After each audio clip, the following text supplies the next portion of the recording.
Ya, terima kasih Anda masih bersama kami. Bagi Anda yang baru saja bergabung, kami hadirkan kembali 3 berita utama hari ini.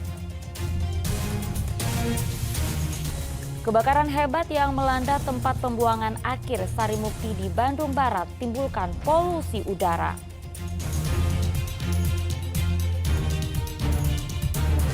Hanya karena ingin mendengar klakson telolet, 3 bocah sekolah dasar hadang bus yang melintas di ruas tol Jakarta Cikampek, wilayah Karawang.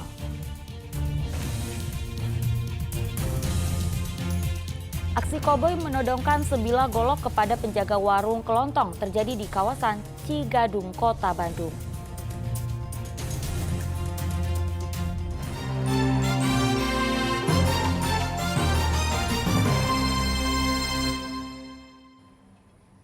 Rekaman video 3 bocah sekolah dasar jadi viral karena mereka diduga berupaya mengadang bus yang melintas di ruas jalan tol Jakarta Cikampek, wilayah Karawang.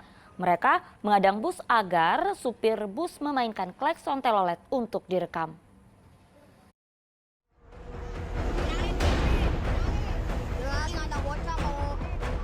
Tiga orang bocah yang masih duduk di sekolah dasar di wilayah desa Gintung Kerta, Kecamatan Kelari, Karawang ini menantang maut dengan menghadang sejumlah bus yang melintas di ruas jalan tol Jakarta Cikampek kilometer 56. Video yang diambil teman ketiga bocah tersebut kemudian viral di media sosial.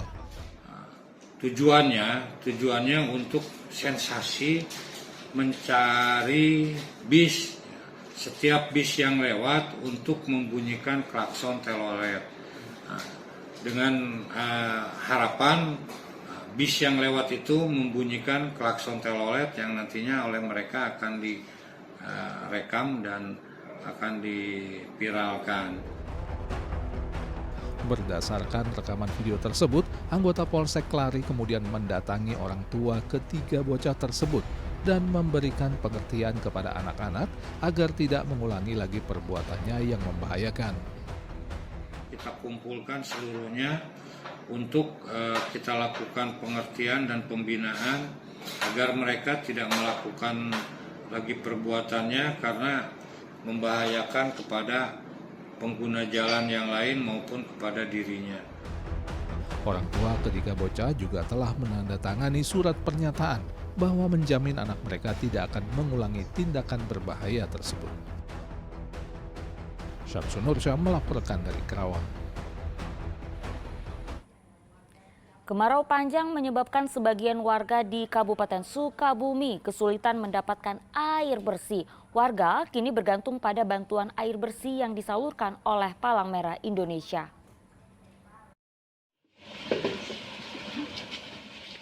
Kekeringan yang dipicu oleh kemarau panjang akibat pengaruh fenomena cuaca El Nino di Kabupaten Sukabumi semakin meluas. Warga mengaku mereka sudah mulai mengalami kesulitan mendapatkan air bersih sejak bulan Februari lalu. Kira-kira yang awal tahun ya, dari bulan Februari ya. Sejak curah hujan mulai berkurang dan cuaca panas memang musim panas sudah datang ya.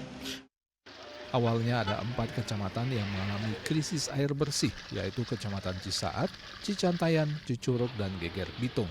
Tapi sekarang bertambah 3 kecamatan lagi yang melaporkan bahwa daerahnya juga mengalami kekeringan. Kini warga bergantung pada bantuan air bersih yang disalurkan oleh PMI Kabupaten Sukabumi. Kurang lebih ada 23 titik yang sudah kita berikan bantuan bersama BPBD. Dan jumlah kakak hampir 7.000 lebih ya, 7.000 kakak lebih yang mendapatkan bantuan air bersih. Dan terakhir ada permintaan dari Kecamatan Purabaya, ya, Nyalindung, kemudian Cisolok. Dan itu pun kita akan rencanakan bersama BPBD untuk kita distribusikan. Agar krisis air bersih saat musim kemarau bisa dicegah, warga diimbau untuk mulai membuat sumur resapan atau biopori serta bak penampungan air hujan di tempat-tempat yang memungkinkan seperti di masjid dan musola, sehingga ketika turun hujan airnya bisa ditampung dan tidak terbuang percuma. Asep Didi melaporkan dari Kabupaten Sukabumi. Warga mengantri panjang demi membeli sembako murah di halaman Masjid Agung Sumedang. Karena stoknya tak banyak, pembelian beras dan minyak goreng dibatasi petugas.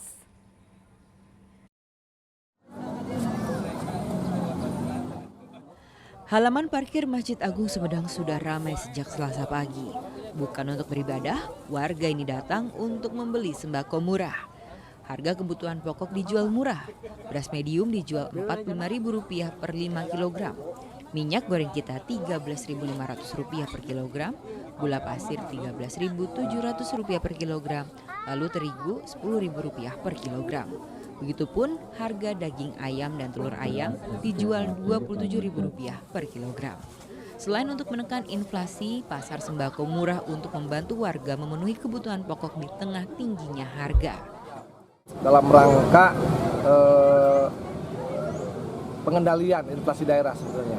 Kemudian untuk agar pasokan-pasokan kita stabil lah di daerah. Ini merupakan gerakan pangan murah yang difasilitasi dengan pemerintah provinsi melalui Dinas Ketahanan Pangan dan Peternakan Provinsi Jawa Barat. Dan ini akan dilakukan terus-menerus terkait dengan situasi sekarang itu kan ada gelombang El Nino ya. Gelombang El Nino mudah-mudahan inflasi daerah kita bisa tekan. Tak ada syarat khusus untuk bisa berbelanja di pasar sembako murah, cukup datang dan mengantre. Syaratnya hanya cukup datang ke GPM ini di Masjid Agung Sumedang, antri dan dijatah satu antrian satu. Oh, ada kopi? Iya, ada. Jadi beras SPHP itu satu, minyak juga satu, karena itu yang primadona. Adanya pasar sembako murah disambut baik warga. Mereka senang bisa membeli kebutuhan pokok dengan harga miring meski harus mengantre lama. Gimana? Mahal, telur juga 30-an. Terus Bu, tadi syaratnya apa aja Bu? Beli di sini ada syaratnya? Nggak ada. Nggak ada. Antri aja. Antri aja. Merasa terbantu nggak Bu dengan ada kegiatan macam ini? Bantu ya Bu. Pengen ada kayak gini lagi nggak? Mau. Lumayan lah dari harga, ada menghemat, ada yang 3.000, dari satu itu ada yang 5.000. Kalau banyak, kalau sering kayak ada acara kayak gini sangat membantu buat masyarakat semua. Berapa lama tadi ngantri Bu? Hah? Ngantri berapa lama barusan? Lumayan juga ngantri. Ada lama ya? Ya, agak lama. Dari pagi. Dari pagi ya? Dia jalan-jalan. Karena stoknya terbatas dan tingginya permintaan, pembelian beras dan minyak goreng dibatasi. Rencananya gerakan pangan murah akan digelar di titik lain di Sumedang. Agun Gunawan melaporkan dari Sumedang. Selain polusi udara akibat kemarau, warga juga diminta tetap waspada terhadap serangan penyakit demam berdarah. Dinas Kesehatan Purwakarta mengingatkan perubahan pola gigitan nyamuk yang lebih agresif akibat musim kemarau. Kemarau panjang akibat fenomena cuaca El Nino juga berpengaruh pada penyebaran penyakit demam berdarah yang ditularkan melalui gigitan nyamuk Aedes aegypti. Berdasarkan data Dinas Kesehatan Purwakarta, sejak Januari hingga Juli 2023 terdapat 237 kasus demam berdarah dengue dengan 1 kematian. Kasus DBD tertinggi terjadi di bulan Mei dengan 49 kasus, sementara bulan ini mencapai 36 kasus. Meski di musim kemarau, potensi bertambahnya kasus DBD tetap terbuka. Hal ini lantaran perilaku nyamuk yang akan lebih sering menggigit akibat pengaruh cuaca. Jadi ketika terjadi El Nino atau ya musim kemarau yang panasnya itu lebih gitu ya, itu perilaku nyamuknya menggigitnya menjadi lebih sering begitu. Kalau perilaku nyamuknya itu semakin sering gitu ya menggigitnya seperti itu, ya ada kemungkinan kasusnya juga bertambah jika perindukan nyamuknya tadi tidak kita tanggulangi segera dengan PSN. Gitu. Tidak diantisipasi. Kalau kita antisipasi dengan PSN itu insya Allah ya kasusnya tidak semakin naik. Selain melakukan penelitian epidemiologi jika ada temuan kasus baru DBD, petugas juga kini gencar melakukan edukasi terkait pentingnya upaya pemberantasan sarang nyamuk dengan 3M, yaitu menguras, menutup, dan mengubur di tempat yang berpotensi menjadi sarang nyamuk. Zainal Arifin melaporkan dari Purwakarta.